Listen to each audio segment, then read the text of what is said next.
Hello and welcome back to Kotak Stockshaala. मैं हूं Devanshi Ashar.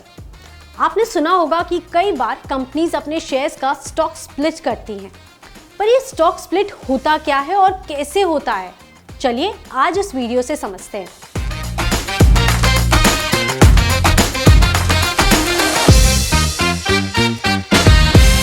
Stock split एक ऐसा कॉर्पोरेट एक्शन है जिसमें कंपनीज अपने शेयर को छोटे छोटे पार्ट्स में डिवाइड करती है। In other words, stock split के केस में एक शेयर की जो फेस वैल्यू है वो सिर्फ चेंज होती है और आपकी जो नंबर ऑफ शेयर्स हैं उसके सामने इंक्रीज हो जाते हैं, लेकिन आपकी जो टोटल इन्वेस्टमेंट वैल्यू है वो सेम रहती है। मतलब जो पैसा आपने लगाया था वो स्प्लिट के बाद भी उतना ही रहेगा, बस आपके शेयर्स इंक्रीज हो जाएंगे और उसके सामने स्टॉक की फेस वैल्यू उसी प्रोपोर्शन में कम हो जाएगी। एक एग्जाम्पल से समझ लेते हैं। तो ABC लिमिटेड ने 5:1 का स्टॉक स्प्लिट अनाउंस किया है।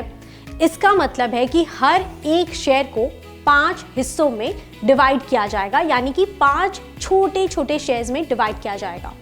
तो स्प्लिट से पहले अगर आपके पास 10 शेयर्स थे जिसकी फेस वैल्यू 10 रुपए की थी और उसकी करंट मार्केट प्राइस 500 रुपए की थी, तो स्प्लिट के बाद अब आपके पास 50 शेयर्स हो जाएंगे और उसकी फेस वैल्यू अब प्रोपोर्शनेटली कम होके 2 रुपए की हो जाएगी और साथ ही उसकी जो करंट मार्केट प्राइस है वो भी थियोरेटिकली उसी प्रोपोर्शन में कम होके 100 रुपीस की हो जाएगी।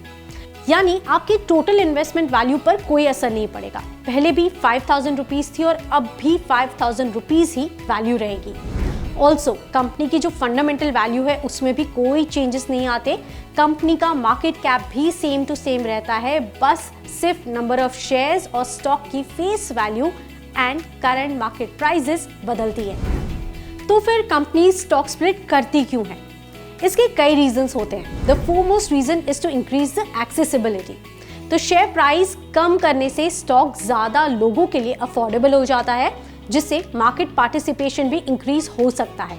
जैसे एक स्टॉक है जो कि 5000 रुपए का है, तो स्टॉक स्प्लिट के बाद अगर वो 1000 रुपए का हो जाता है, then it's easier for all the investors to buy and in turn participation increase हो सकता है because of the lower price to maintain the stock prices within the target range. Again logic वही है, to make the stock affordable. तो कई बार stock के जो prices हैं वो इंक्रीज होते रहते हैं and they reach up to 1 lakh, 1.5 lakh and so on. इसलिए कंपनी स्टॉक स्प्लिट करती रहती है ताकि स्टॉक प्राइसेस भी मैनेजेबल रहें और वो 5000 या फिर 10,000 रुपए के अंदर रहे, जिससे ज़्यादा से ज़्यादा इन्वेस्टर्स के लिए वो स्टॉक एक्सेसिबल हो जाए। Another reason can be to improve और enhance the liquidity.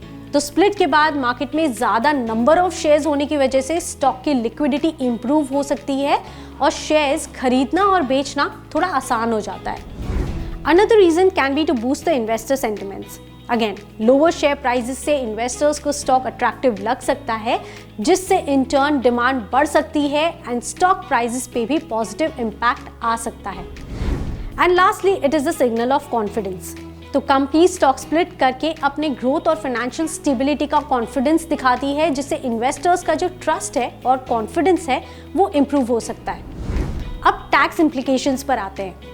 Stock split पर कोई इमीडिएट टैक्स नहीं लगता है। आपकी टोटल इन्वेस्टमेंट वैल्यू सेम रहती है।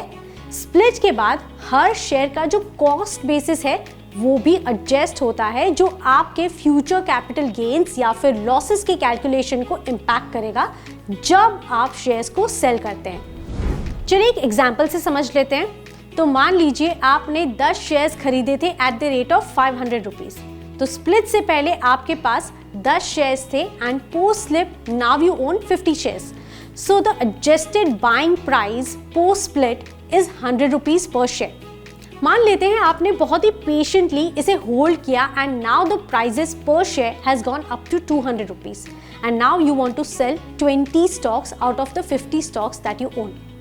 तो आपकी जो कॉस्ट है 20 शेयर्स की is now 100 rupees into 20, that is 2000 rupees and you sold 20 shares for 200 rupees each. तो आपको मिले 4000 रुपीज। तो आपका जो टोटल प्रॉफिट है उन 20 स्टॉक्स पे वो हुआ 2000 रुपए का।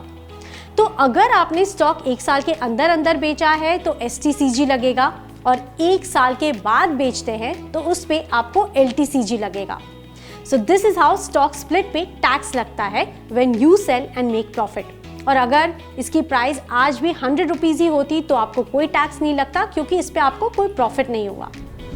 अच्छा, अब स्टॉक स्प्लिट तो हमें समझ में आ गया, but did you know stock split का ऑपोजिट भी पॉसिबल है?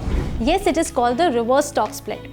रिवर्स स्टॉक स्प्लिट में कंपनीज मल्टीपल शेयर्स को मर्ज करती है into one shares, basically shares को कंसोलिडेट कर देती है।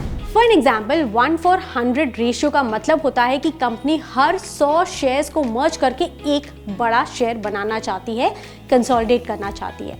सो इन्वेस्टर को रिवर्स स्प्लिट के बाद 100 शेयर्स जो वो ओन करता है उसके बदले एक शेयर मिलेगा of the higher price. Reverse stock split के केस में स्टॉक की जो फेस वैल्यू है वो उसी प्रोपोर्शन में इंक्रीज हो जाती है and the total number of outstanding shares कम हो जाते हैं। रिवर्स स्टॉक स्प्लिट करने के भी कई रीजंस होते हैं, जैसे एक्सचेंज रिक्वायरमेंट्स के लिए या फिर बड़े इन्वेस्टर्स को अट्रैक्ट करने के लिए, but mainly to meet the exchange requirements. Exchange पर लिस्टेड रहने के लिए एक मिनिमम शेयर प्राइस की रिक्वायरमेंट होती है, क्योंकि अगर उससे नीचे शेयर प्राइसेस जाते हैं तो कंपनी डीलिस्ट हो सकती है। So companies reverse stock split करती है to increase the prices of the shares to avoid the delisting from the exchange. So with this, let's end this topic. This was everything that you needed to know on stock split. फिर भी आपकी कोई भी query हो, doubt हो तो आप हमें तुरंत कमेंट सेक्शन में पूछ सकते हैं। Thank you for watching. See you next time. ऐसे और इन्फॉर्मेटिव वीडियोस के लिए stay tuned with कोटक स्टॉकशाला।